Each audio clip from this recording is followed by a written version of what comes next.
Some cries demand to be heard even by men who have spent years trying not to listen.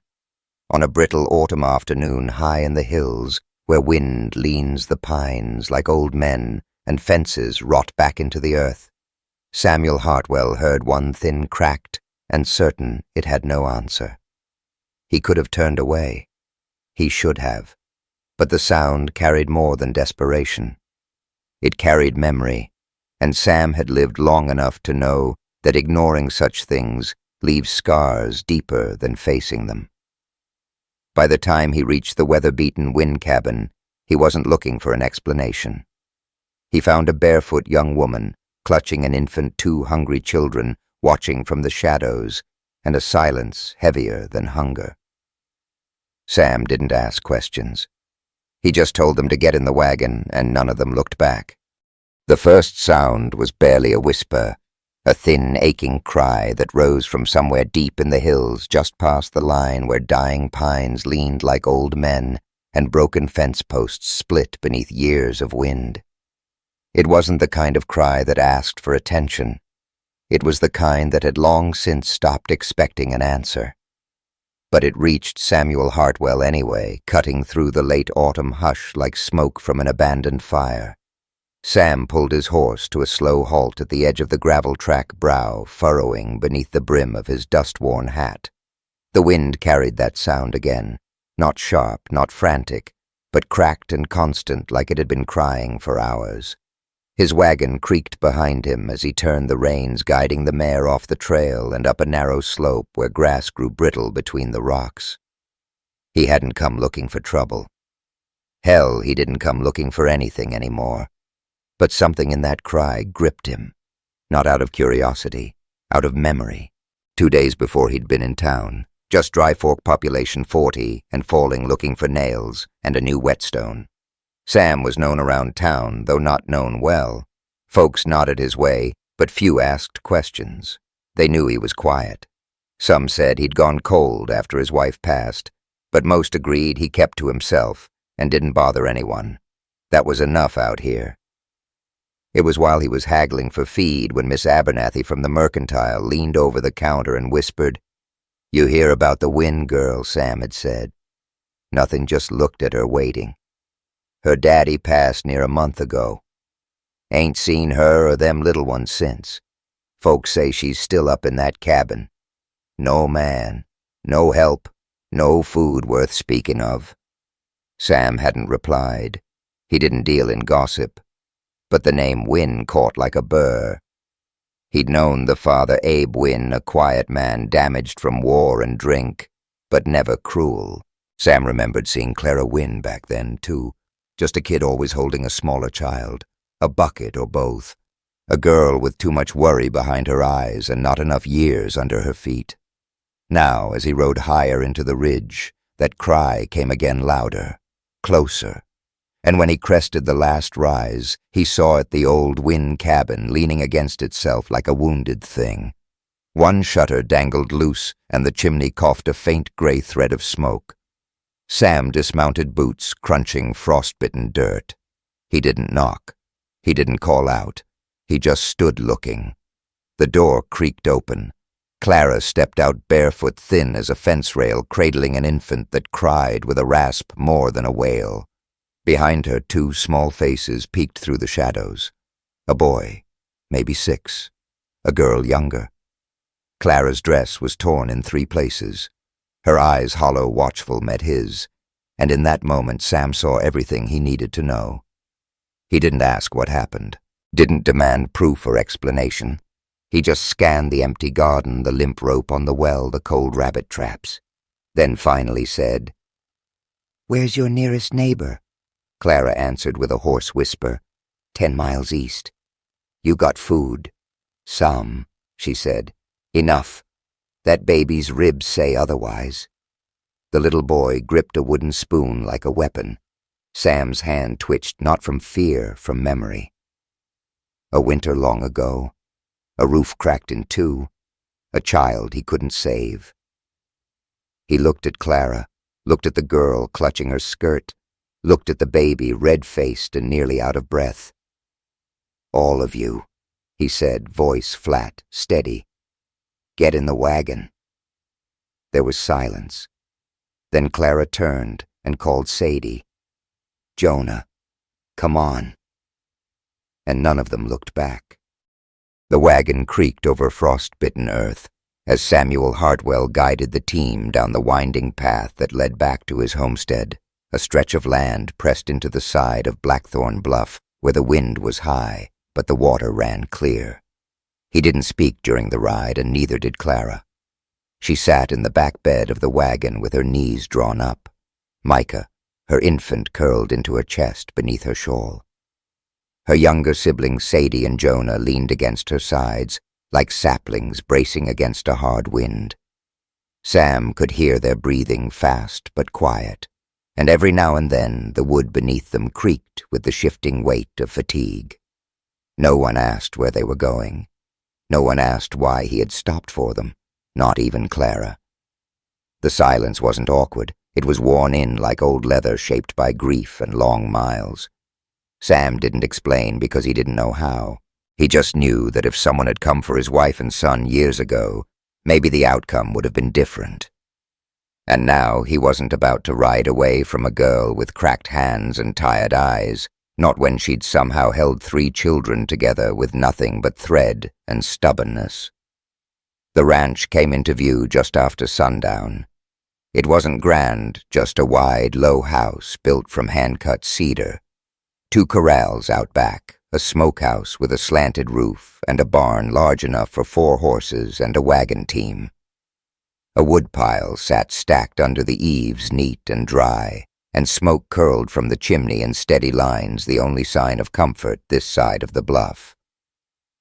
Sam pulled the reins gently, and the wagon slowed to a stop just past the gate. Clara looked at the house with wary eyes. She didn't move until Sam stepped down and unlatched the wagon's tailgate. "Water pumps by the porch," he said without turning. "It runs clean.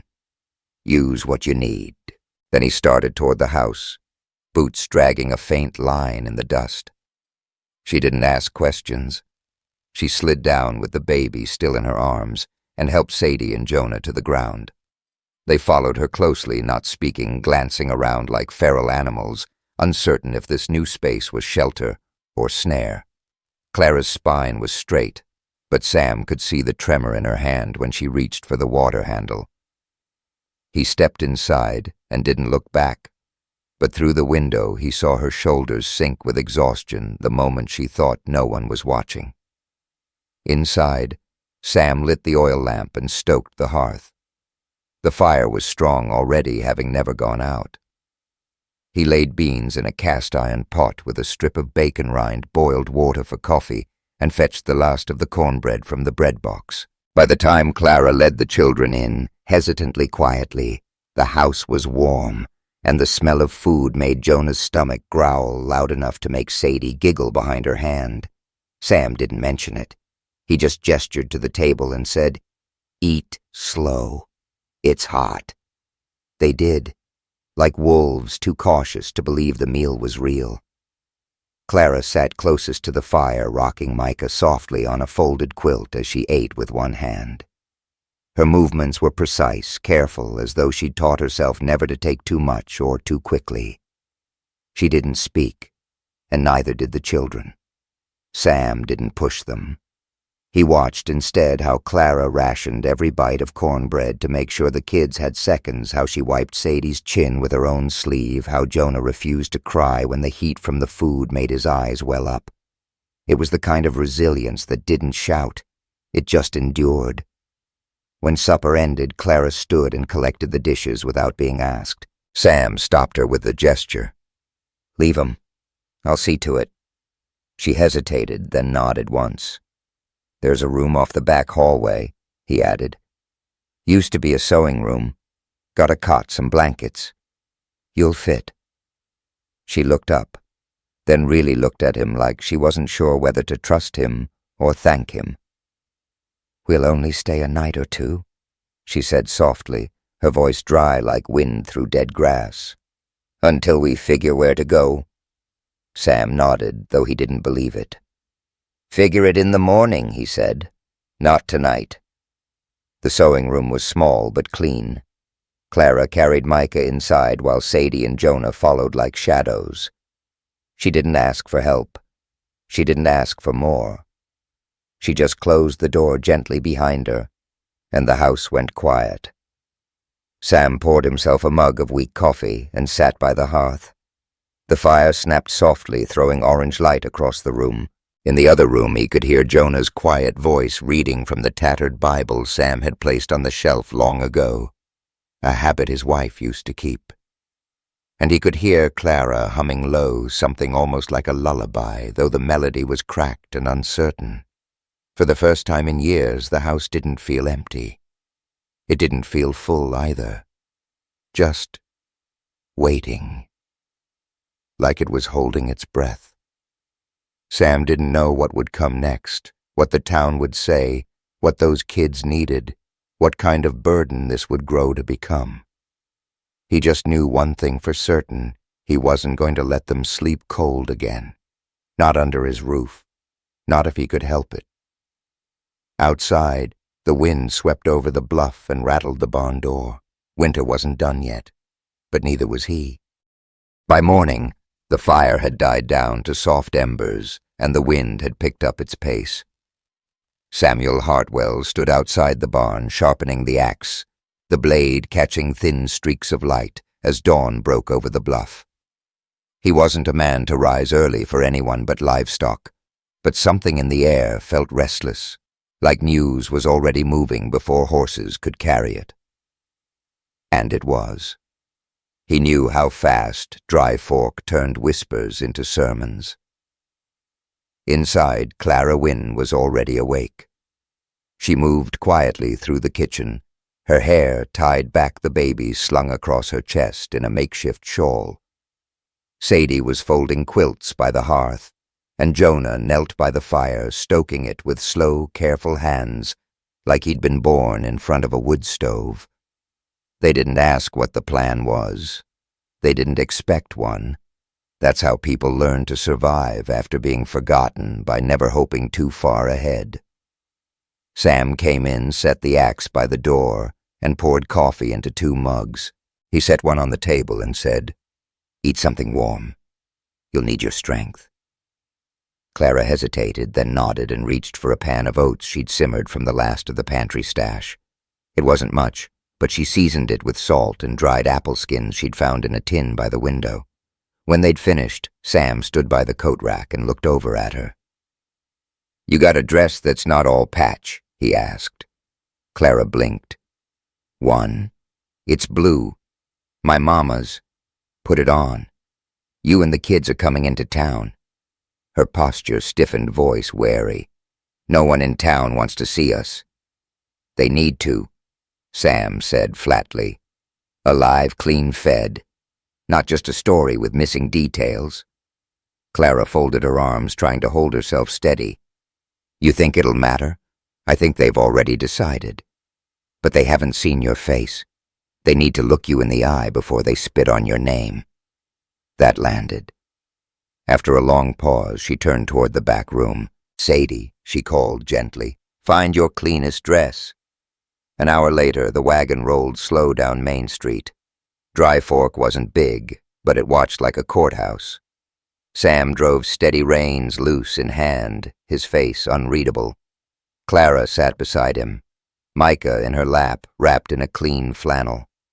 Her blue dress, though faded, was ironed and buttoned.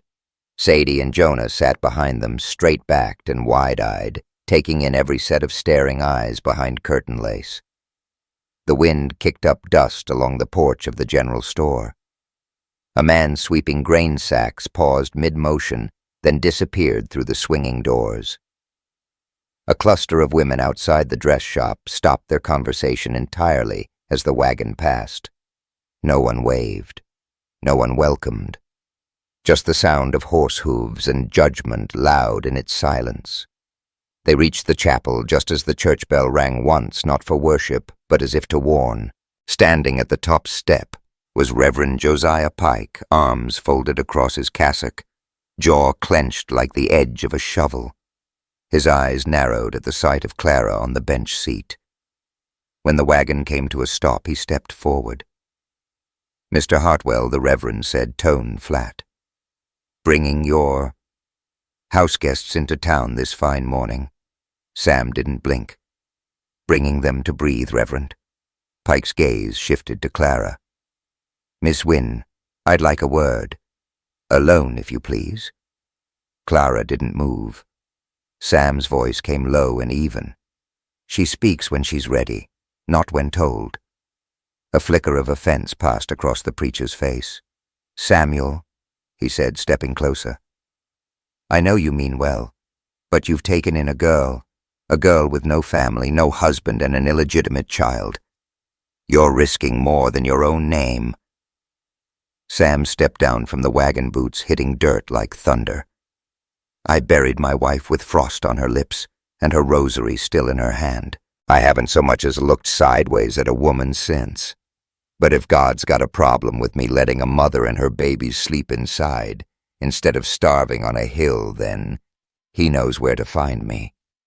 That stopped even the wind. People had started to gather now in doorways behind posts, peeking through cracked windows.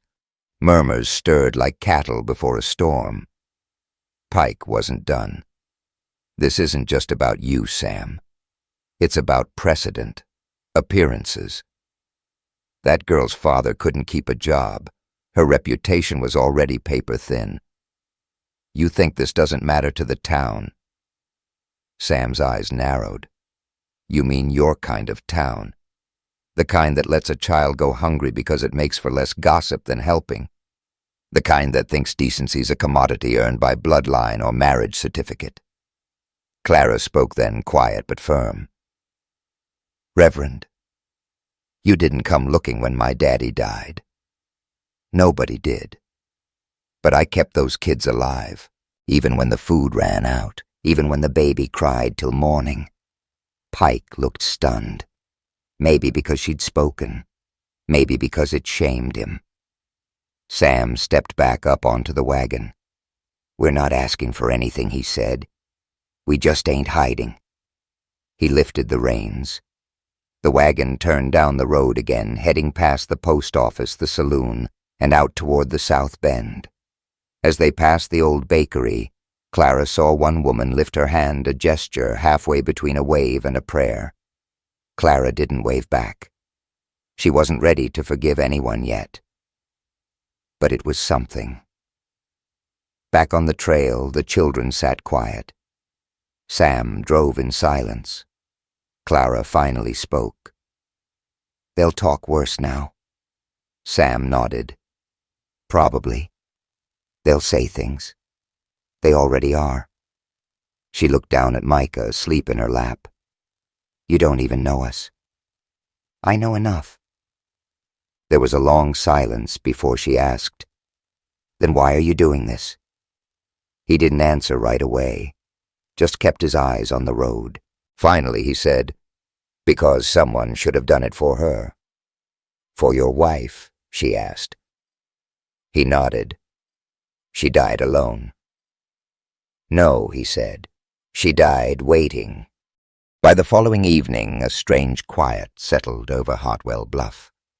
Not the kind that comes after a storm, but the kind that comes before men make choices they'll lie about later. Samuel knew that kind of quiet. It had weight. It bent the trees the wrong way. And as he stood in the barn, splitting kindling by lantern light, he could feel it settle in his bones, like an ache from an old break. Outside, the sun had dipped behind the ridge, casting long blue shadows across the field.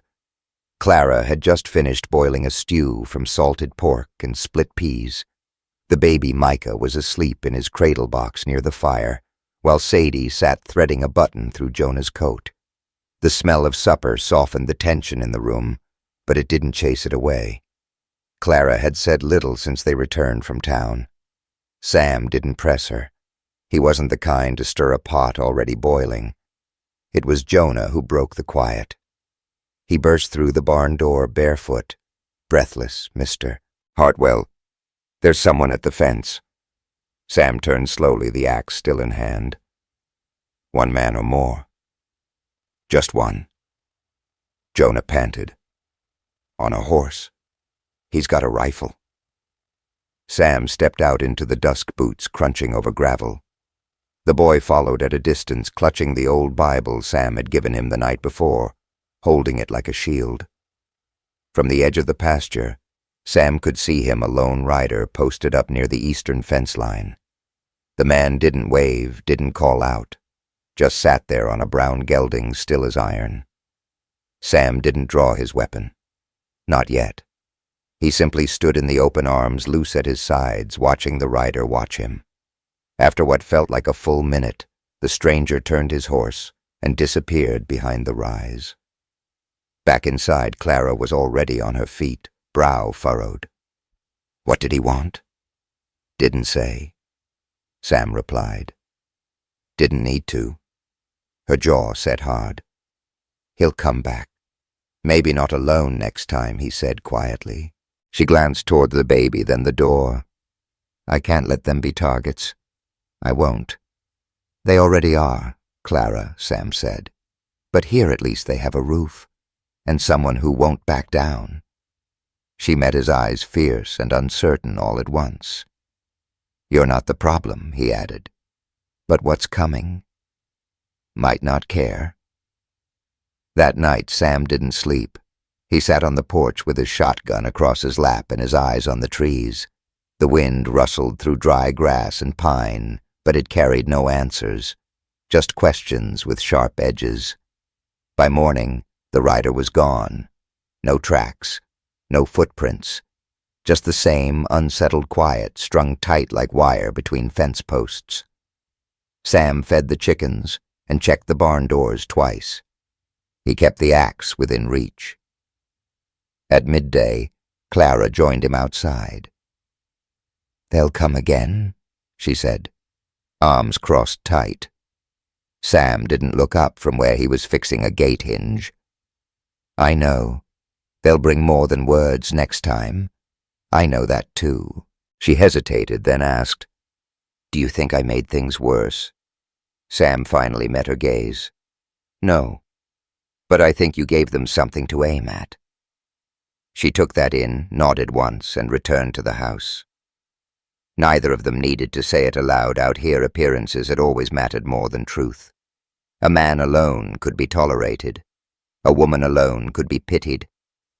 But a man and a girl with no ring and a baby in between them. That was firewood for someone's sermon, and fuel for every gunpowder soul in the county. Just after supper, they arrived. 5 riders, all silent, all armed. They lined up at the edge of the property like shadows cut from dusk.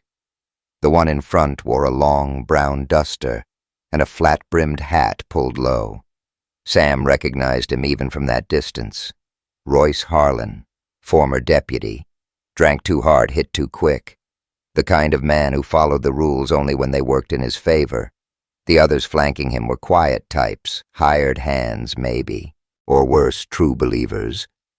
Sam stepped out from the barn with a shovel in hand and called across the field, If you're selling something I ain't buying. No one laughed. Royce kicked his horse forward and stopped a dozen yards from the gate. Evening, Sam. Royce. Been hearing things. I imagine you have. Word is you've got yourself a situation. Young woman. Baby. Living under your roof. Folks are nervous. Sam let the silence grow thick before he answered. What makes them nervous ain't my doing. Royce nodded slowly. Still, it's the kind of thing that builds fire under old wood. People start talking. Then they start acting. You planning to act, Royce? The other man's mouth twitched, but it wasn't a smile. Not tonight. Just a warning. Sam stepped closer to the gate, shovel still in hand. This land's mine. These people under my roof are under my name. They ain't your blood. They didn't need to be. Royce studied him for a moment, then said, Lines get blurry real fast out here, especially when folks think they know what they're seeing.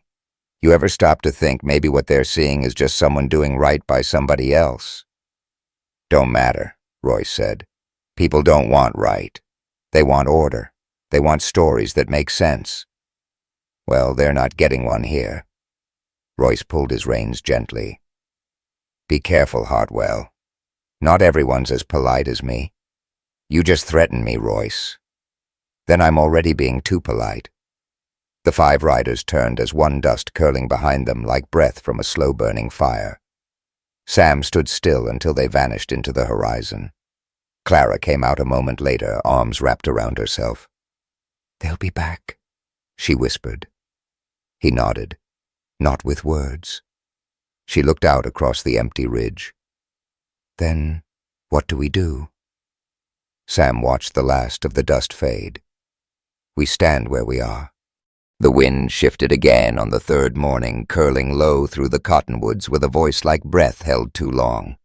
Samuel Hartwell felt it in the grain of the porch wood beneath his boots, in the way the chickens had gone quiet near dawn, and in the eerie stillness that blanketed the ridge behind the house. It was the kind of stillness that didn't settle. It watched. Clara had felt it too. She kept Micah wrapped tighter than usual, and hadn't let Sadie or Jonah wander beyond the garden's edge. There were no more riders from town, no smoke from neighbors' chimneys, no stray dogs barking into the hills. Just silence and dust, and somewhere beyond the bluff, something waiting. That afternoon, as the sun tipped westward and painted the fields in soft gold, the rhythm came. Not hooves, not thunder, drums, slow and low like a heartbeat beneath the earth, distant, steady, ancient. Clara froze on the porch spoon halfway to her lips. "That's not a storm," she whispered. Sam stepped out beside her, shotgun resting against his shoulder. "No," he said. "It's not." The sound didn't move closer. It didn't grow louder. It simply held. He didn't explain what it meant. He didn't need to. Some things didn't need names to be real. Clara swallowed hard. "I thought the Comanche had moved south." "Most did.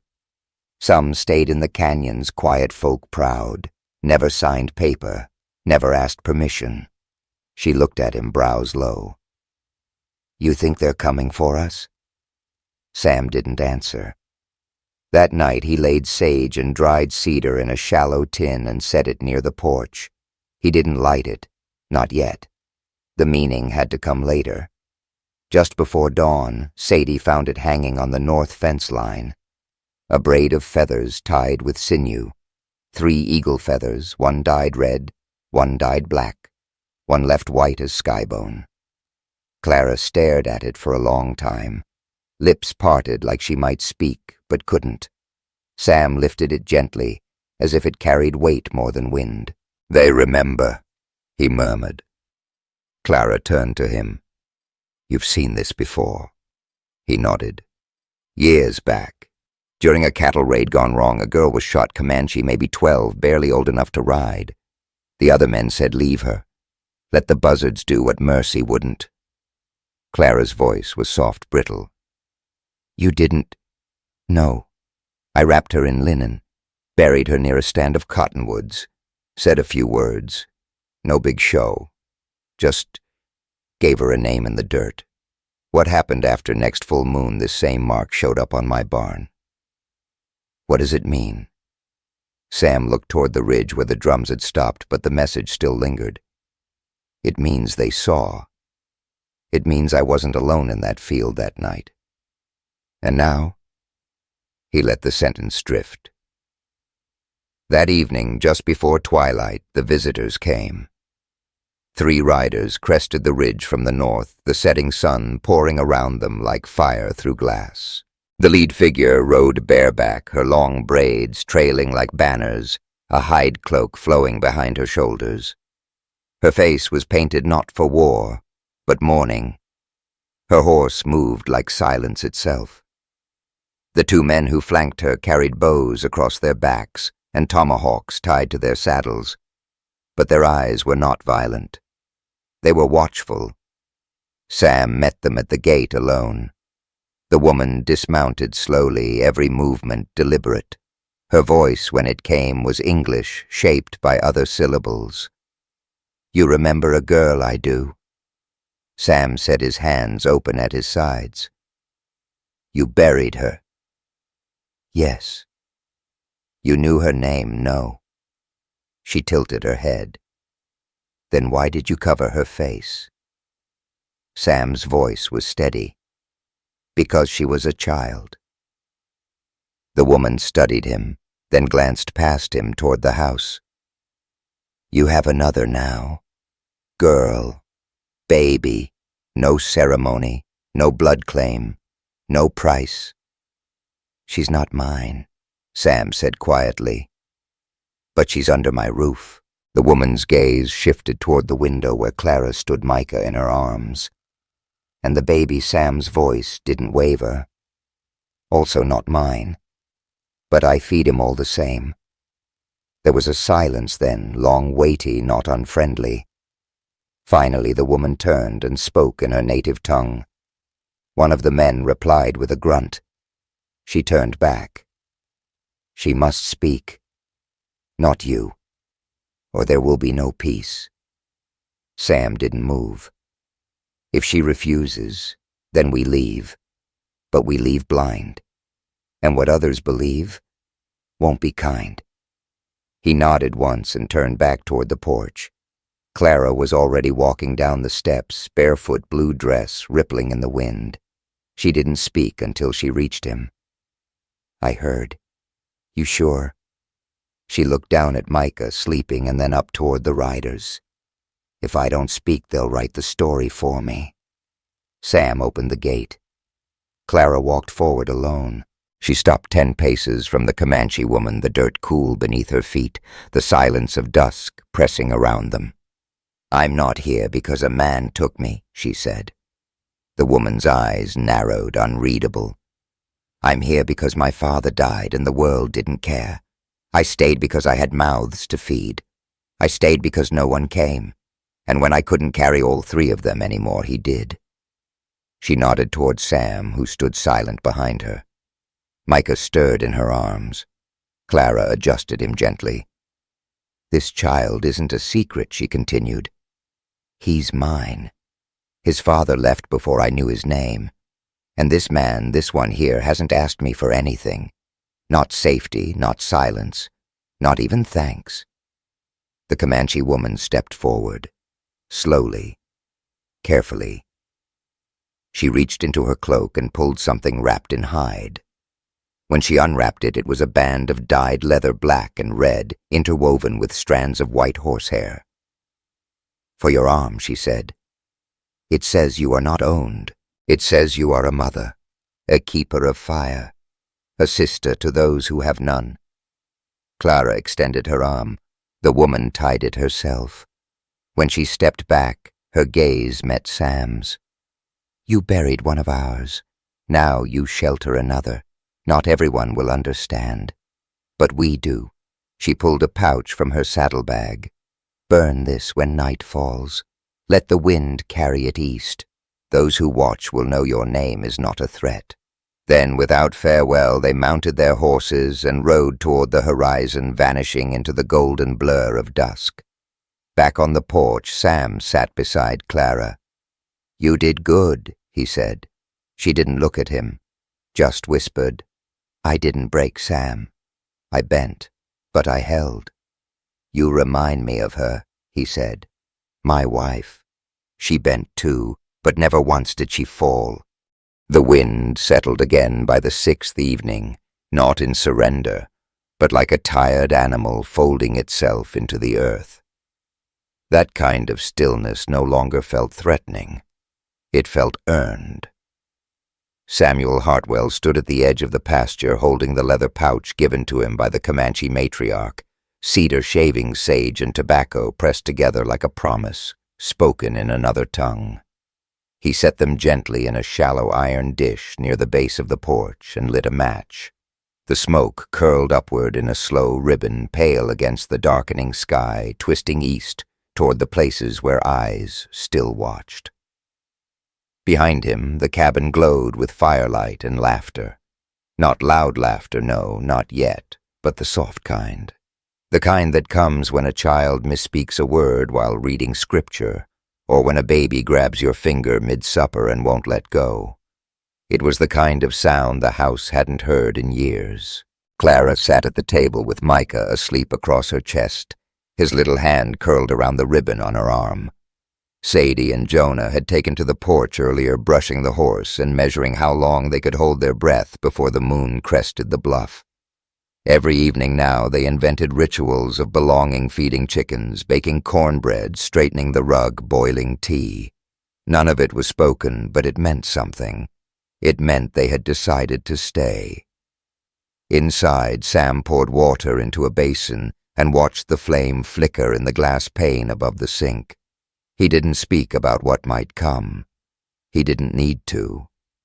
The memory of Royce Harlan and his silent riders still hovered at the edge of the land. But for now, it was held at bay, not by guns, but by presence, by the simple, stubborn act of staying. Later that night, Clara joined him on the porch. She didn't sit right away. She just stood there, arms crossed against the chill, looking out at the same stretch of grass he had watched for so long alone. "You think they saw it?" she asked, nodding toward the last trail of smoke disappearing into the stars. Sam sipped from his mug. "I do. Do you think they'll believe it?" "They don't have to," he said. "But they'll know we didn't hide." She was quiet for a while. "Then I still think about it sometimes. The way folks looked at me in town, like I'd done something shameful just by surviving. They're scared of what they don't understand," Sam replied. "No," Clara said. "They're scared of a girl who didn't break the way they expected." Sam turned to her, saw how she held herself now, taller, firmer like a tree that had bent beneath ice, but refused to snap. She wasn't waiting to be saved anymore. She wasn't apologizing for being alive. "I won't run again," she said. "I never thought you would." The moon rose over the bluff, casting the field in silver. Somewhere out beyond the fence line, a coyote called once, and then went quiet. The kind of quiet that meant we made it through another night. Clara sat beside him, folding her hands around her knees. "This place, it doesn't feel like something borrowed anymore." Sam didn't answer right away. Then he said, "That's because it's not. And that was the first night no one kept watch. If this story stirred something in you, if you believe in quiet courage, second chances, and the power of doing what's right when no one's watching, subscribe to Whispers of the West. Here we honor voices that endure, hearts that heal, and souls that choose to stay. New stories every week. Let the West whisper to you.